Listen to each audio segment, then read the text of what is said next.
Good day, everyone. My name is Linda. I'm a peer mentor here at San Diego City College, and today I will be talking to you about study skills.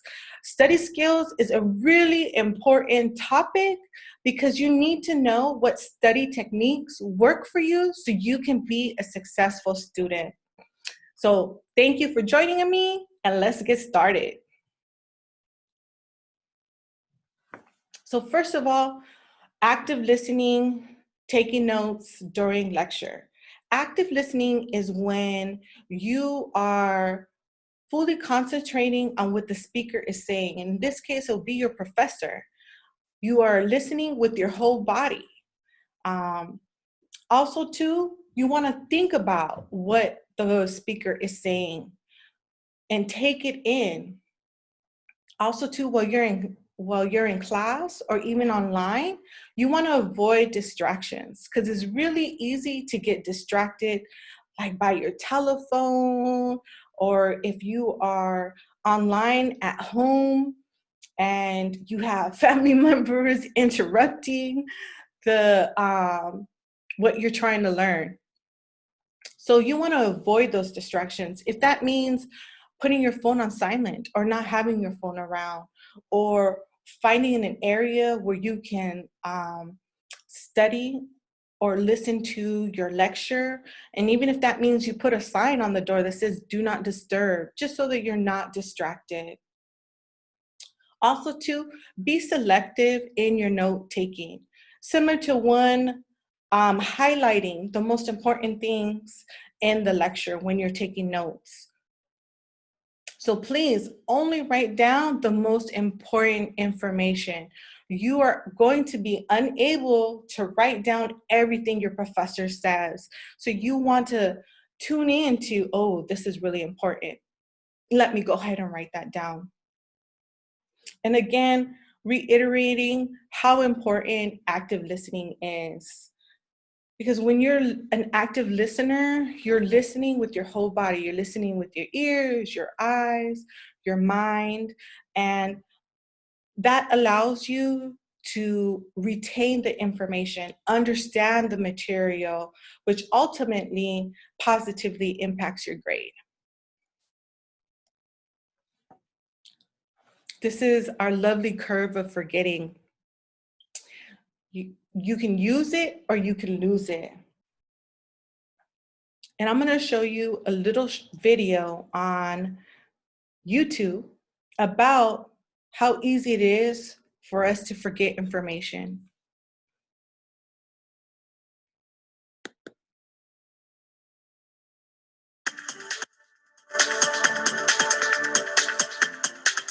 One of the great frustrations for us in the training industry is the reality that people forget a lot. And no matter how much we invest, no matter how hard we work to create great training experiences, the fact remains people forget. And this is a normal and natural process to forget, but recent scientific work has shown us ways that we can actually overcome the forgetting curve, and in turn, improve our long-term ROI on training. So why do we forget? It turns out that forgetting, at least from the perspective of neuroscience, forgetting is a normal, natural, and even necessary process. If we remembered everything we ever knew, we would start generating lots of interference with new information. And so our brain actively suppresses information. The problem is, it sometimes throws away the baby with the bathwater. We forget the important stuff. In the last 10 years, we have begun to understand how the brain chooses what to keep and what to forget. And there's actually a technology that can allow us to encourage the brain to hold on to the stuff that we think is most important. The question is, how does the brain decide what to keep and what to get rid of? And this has really been solved by a colleague of mine, Henry Roediger, researcher at WashU St. Louis, a fantastic researcher. And basically, you could summarize his insight as this: the brain uses the algorithm, use it or lose it. If you learn new information, and you don't use it, you will lose it. The brain decides, gee, I haven't used this for days, and it purges it.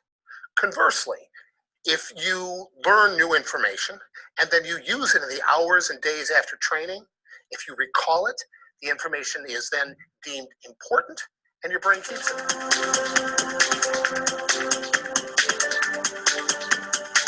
It's possible to overcome the forgetting curve.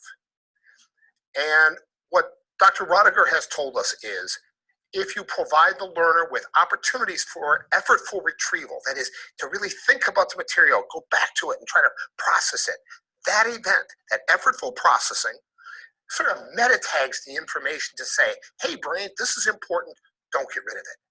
So the key here is to find ways to deliver opportunities to the learner so that they think about, process, and interact with your material in the hours and days after training.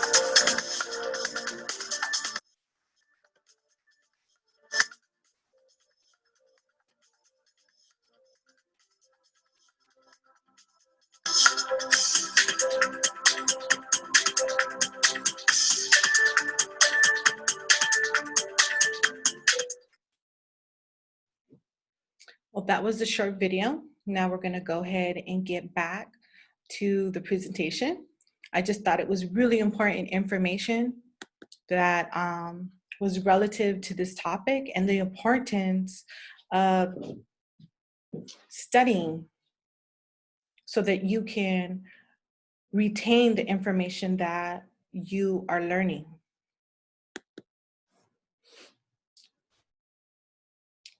So that's why we need to schedule when we are going to study into our week and avoid cramming.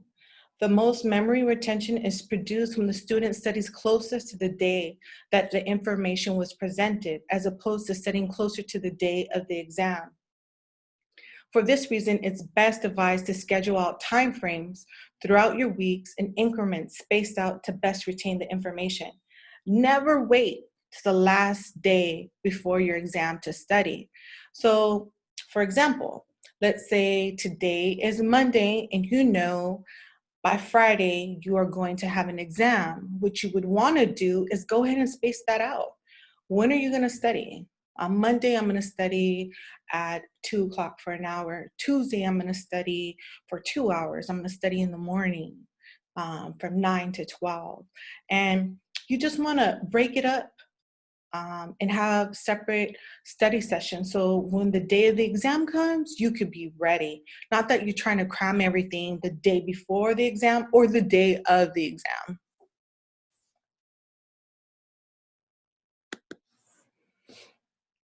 So I'm going to go over a little bit of different note-taking formats. There is the outline format to take notes, the Cornell, the flow chart and concept mapping and charting. First here is the outline format. Right here you have under the Roman numeral 1, the main idea, and then the supporting details as A, B, C. And then Roman numeral 2, the main idea, and then the supporting ideas. And this is what outlining notes would look like.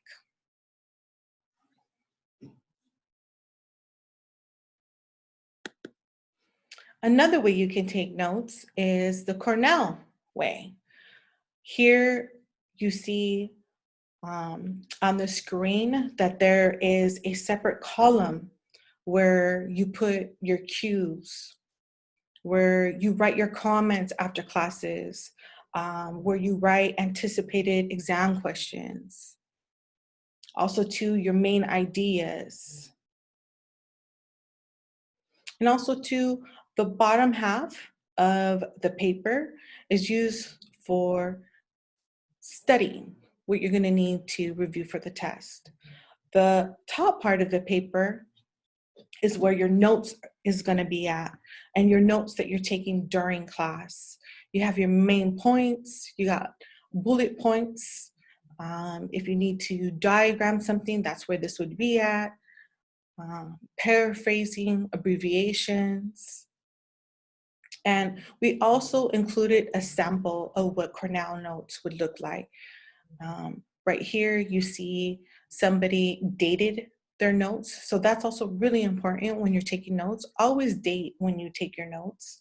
And also here, you see that the notes are broken up into 3 sections. You have the column for Q notes. You have the whole paper section for note taking, and then on the bottom, you also have the summary, which can help you also too with studying.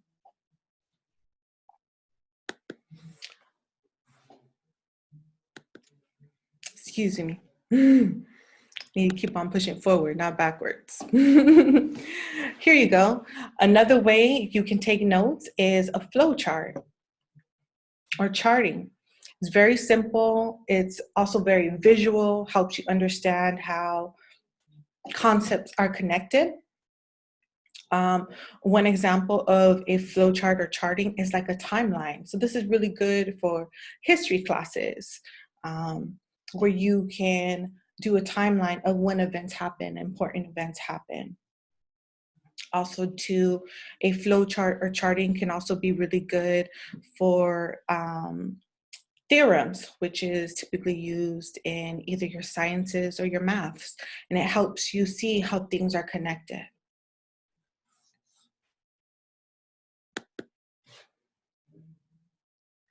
And so now, just an overview of some note-taking techniques.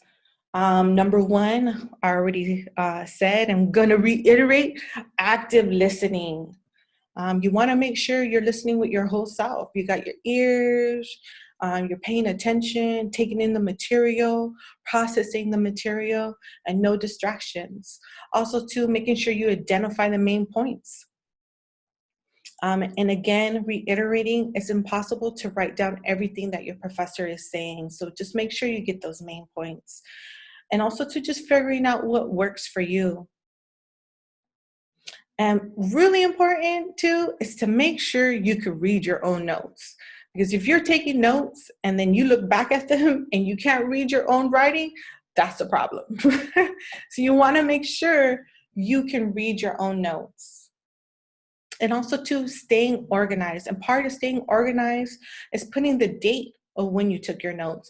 And also too, some people like using the 3-ring binders and keeping their notes, in order and in one place. There's also the notebooks where you can just get a notebook, and for, let's just say, math, I'm using this notebook strictly for math. And every time you go to math class, you got your math notebook, and every time you go to class, you're just gonna open it up, date it, and write your notes, and it's all in one place.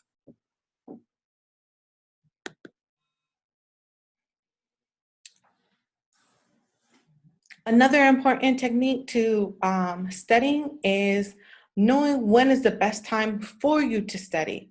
Some people are early birds, some people are night owls. So this also needs you to be reflective of yourself and like, okay, do I like waking up in the morning?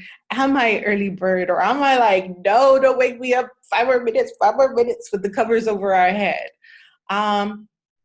Or are you one of those persons that is a night owl and staying up late is the best time for you to study?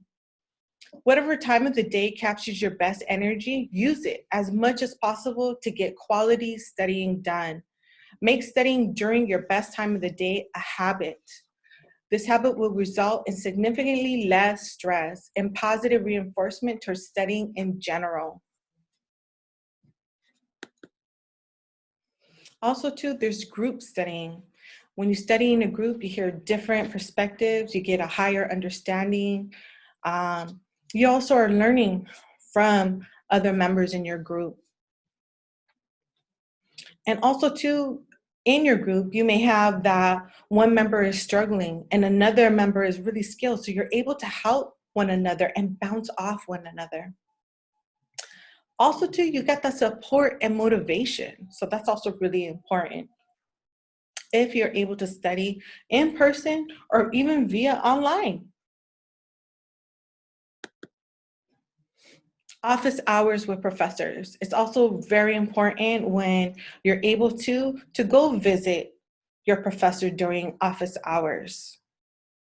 so that if you have any confusion about the material, you can speak to your professor about it, and it's that one-on-one. And you need to remember that all professors were once college, excuse me, I thought I was going to sneeze.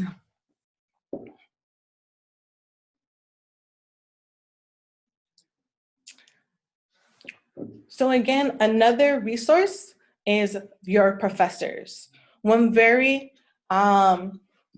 important resource that isn't considered is your professor. So take advantage of your professor. If the school is open, go ahead and book that one-on-one appointment during their office hours. You can speak to them to clarify something you don't understand, and it's in a one-on-one setting. Also, too, you need to remember that professors were once students, so they also too know what it is when you're struggling and trying to learn a material, and they can probably even share what worked best for them. If you're unable to meet with your professor one-on-one during their office hours, there's also emailing them so that you could get some clarification. And when you email them, it could either be through the email or asking them, what is the best way that I can communicate with you on this material or on the questions that I have? Again, I want to say thank you so very much for sticking with me through this presentation. We are only wanting you to have success here at San Diego City College, and we are wishing you nothing but the best here at San Diego City College through your semester and through your whole stay here and on to wherever else life is going to lead you. So please follow us on Facebook or Twitter, and we are here to support you.